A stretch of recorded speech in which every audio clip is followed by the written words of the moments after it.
Melihat ada tanda-tanda perang akan berhenti dalam waktu dekat, masihkah efektif Bird of Peace bentukan Trump?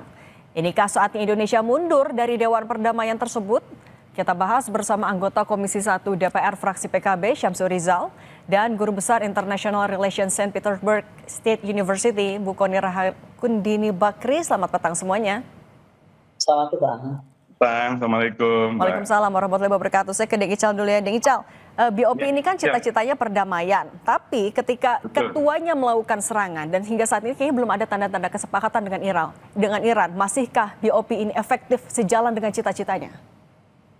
Ya, kalau sebagai organisasi BOP ini mungkin masih bisa efektif, tetapi sebagai sebuah langkah komunikasi dan campaign itu hampir tidak mungkin efektif. Karena image yang dibangun oleh seorang Trump itu yang kemudian mengambil posisi menyerang Iran, sementara dalam tahap negosiasi yang oleh kalangan tertentu atau kita semuanya itu melihat masih ada peluang untuk bernegosiasi lebih panjang, lebih lama ini. Kemudian yang paling parah ini karena pas di bulan Ramadan kemudian terjadi serangan ke Iran. Nah ini yang menyebabkan dalam konteks citra itu hampir tidak mungkin bisa efektif. Walaupun secara kelembagaan kita mesti sadar bahwa tidak ada lagi organisasi yang lain yang bisa menjadi alternatif selain PBB. Sementara efektivitas PBB juga ini masih diragukan sampai hari ini, terkhusus masalah kedamaian atau kemerdekaan Palestina atau perdamaian di kawasan Gaza. Tapi Anda melihat kita masih relevan nggak posisinya? Apakah kita juga harus mempertimbangkan untuk keluar dari BOP seperti desakan MUI?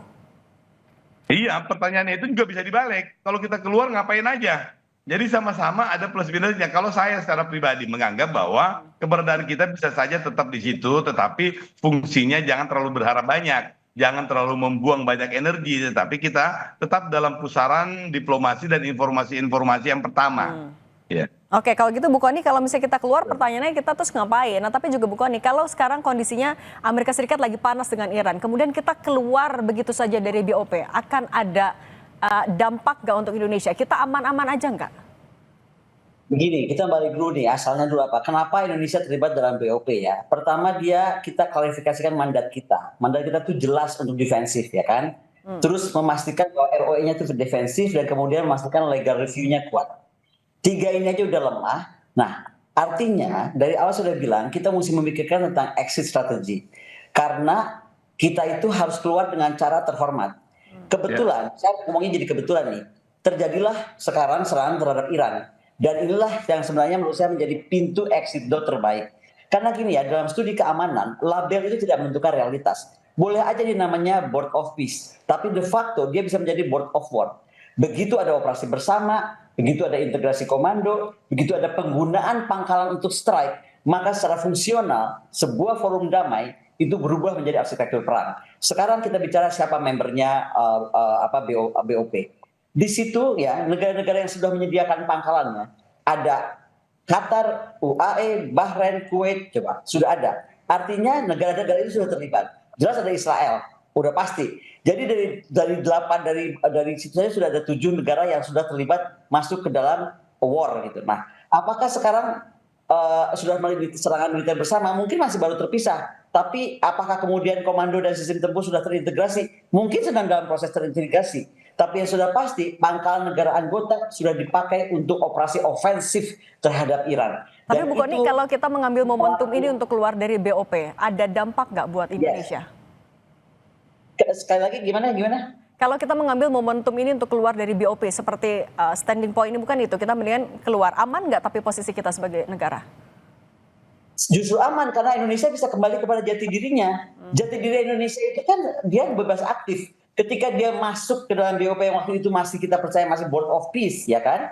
Saya waktu itu masih lihat kenapa Presiden Putin khawatir nih. Rupanya Presiden Putin khawatir kan apakah ini betul-betul akan jadi Board of Peace. Ternyata kekhawatirannya terjadi. Ternyata tidak jadi Board of Peace. Maka sekarang kalau kita mengundurkan diri dengan alasan kenapa tidak sesuai dengan yang direncanakan, kita keluar dengan secara terhormat. Karena sekali lagi kita masuk untuk ceasefire, untuk reconstruction issue, untuk humanitarian role, untuk stabilization force. Dengan kita masuk begitu alasan kita masuk belum saja nafas, mungkin 17 triliun belum jalan, saya nggak tahu di jalan atau belum, ya kan? Tapi tiba-tiba terjadi pecah perang ini dengan penggunaan negara-negara terkait menyerang menggempur Iran itu sudah nggak betul. Oke, Deng Ical, kita sejauh ini sikap kita dari pemerintah baru mendorong deeskalasi, meminta semua menahan diri, tidak ada kecaman dari pemerintah kita. Apakah Anda melihat kita sebenarnya agak terjebak ketika kita satu organisasi dengan AS dan juga Israel? Kita jadi nggak bisa lebih leluasa? Tidak, sama sekali. Seharusnya board of peace itu tidak menjadi pembatas, tidak menjadi koridor. Bahkan bisa jadi forum itu bisa menjadi forum untuk kongko-kongko dan menegur secara langsung. Nah, saya sependapat dengan Prof. Koni tadi, banyak hal ini bisa menjadi exit tool yang bagus. Tapi dalam sisi tertentu, pemerintah berharap perubahan eskalasi yang begitu cepat ini menjadikan board of peace itu akan terjadi seperti semacam kocok ulang lah. Resizing juga barangkali juga mungkin terjadi dan mungkin Indonesia menjadi momentum untuk mendapatkan level yang lebih baik. Terutama dalam bargaining untuk memasukkan perdamaian di Gaza itu sebagai masalah utama kembali sesuai dengan resolusi 2803. Jadi momentumnya di situ adalah karena ada perubahan atau ada dekadensi citra yang turun dari Presiden Trump ini, maka mungkin saja dengan ini akan ada kekuatan yang lain, terutama melalui perspektif PBB ini, untuk menegur dan mengembalikan board of peace itu dalam posisi untuk melaksanakan 2803, yaitu untuk perdamaian di jalur Gaza. Nah, kalau dalam perdamaian itu hampir semuanya oke. Kita yang kepentingan kita itu adalah memerdekakan Palestina, bisa menggunakan momen ini juga untuk mendorong lebih kuat.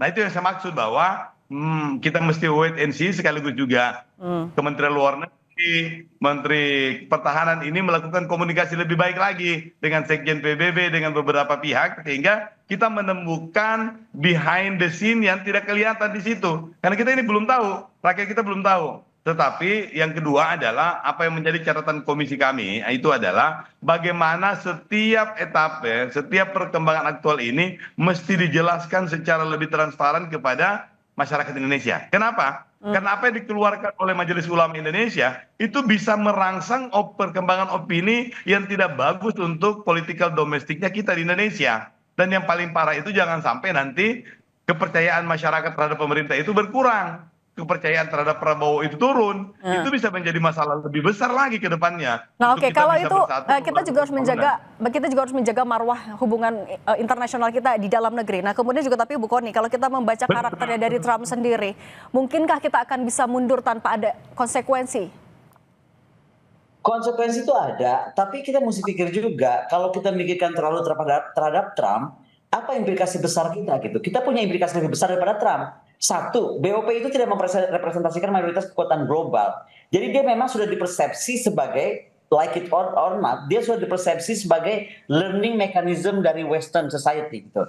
Itu waktu belum terjadi serangan Iran, ya kan? Nah, waktu itu legitimasi internasional masih diperdebatkan. Sekarang sudah selesai perdebatan, sudah jelas board of peace itu menjadi board of war karena orang-orang Israel sudah terlibat semua. Tadi kalau dibilang mau membebaskan Palestina misalnya kan, atau mau membantu Palestina, lo Palestinanya aja nggak ada di sana, bagaimana? Itu kan sebenarnya alasan pertama kenapa negara-negara besar seperti BRICS ya, Rusia, Cina, Brazil, India itu nggak mau masuk gitu, karena dia melihat loh Palestina aja aktor utamanya nggak ada di sana. Nah, kalau Indonesia memaksakan diri, ini yang menurut saya akan resiko diplomatik Indonesia akan lebih besar.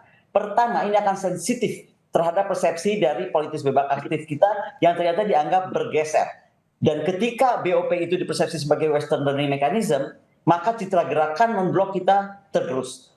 Contoh nih, sekarang kan Perdana Menteri Iran udah nyatakan, mana statement Indonesia anti serangan ini atau pro Irannya, nggak ada kan? Kemudian trust global kepada Global South menurun. Kita adalah pemimpin Global South loh. Ingat ya, Indonesia itu negara besar. Nah, yang paling akhir, positioning Indonesia itu dipertanyakan, kamu tuh sebenarnya apa gitu. Oke. Artinya menegaskan kembali sikap kita non-blok, kemudian politik bebas aktif itu yang harus ditegaskan tidak hanya di dalam negeri tapi juga di luar negeri. Kalau gitu Prof. Koni Rahakundini. Ya, karena itu jati diri bangsa. Oke, baik. Prof. Koni dan Deng Ical, terima kasih sudah berbagi pandangan bersama kami. Sehat selalu semuanya. Prof. Koni, salam kenal ya.